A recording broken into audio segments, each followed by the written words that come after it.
Hi friends, welcome back to my channel. ಇವತ್ತು ನಾವು ಆಲೂಗಡ್ಡೆ ಬೋಂಡ ಮಾಡೋಣ. ಇದು ಮಕ್ಕಳಿಗೆ ಈವ್ನಿಂಗ್ಗೆ ಸ್ನ್ಯಾಕ್ಸ್ಗೆ ತುಂಬ ಚೆನ್ನಾಗಿರ್ತದೆ. ನೋಡಿ, ಈ ರೀತಿ ಆಲೂಗಡ್ಡೆನೆಲ್ಲ ತುರ್ಕೊಂಡು ತೊಗೊಂಡಿದ್ದೀವಿ. ಒಂದು 3 ದೊಡ್ಡ ಸೈಜಿನ 3 ಆಲೂಗಡ್ಡೆನ ತುರ್ಕೊಂಡಿದ್ದೀವಿ. 1 ಕಪ್ಪಷ್ಟು ಮೈದಾ ಹಿಟ್ಟನ್ನ ಸೇರಿಸ್ಕೊಂಡಿದ್ದೀವಿ. ರುಚಿಗೆ ತಕ್ಕಷ್ಟು ಉಪ್ಪು, ಅರಿಶಿನ, ಅಚ್ಕಾರದ ಪುಡಿ, ಸ್ವಲ್ಪ ಅಡುಗೆ ಸೋಡಾ, ಅಜವಾಯಿನ್, ಸ್ವಲ್ಪ ಗರಂ ಮಸಾಲ, ಅರಿಶಿನ ಪುಡಿ, ಪೆಪ್ಪರ್ ಪೌಡ್ರು ಎಲ್ಲವನ್ನು ಹಾಕಿ ಚೆನ್ನಾಗಿ ಮಿಕ್ಸ್ ಮಾಡಿಕೊಡಿ.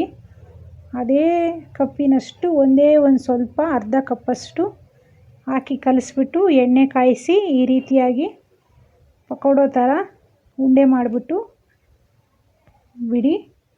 ಕಾದಿರೋ ಎಣ್ಣೆಯಲ್ಲಿ ಎರಡೂ ಬದಿಯಲ್ಲಿ ಕ್ರಿಸ್ಪಿ ಆಗೋವರೆಗೂ ಕರೆದ್ಬಿಟ್ಟು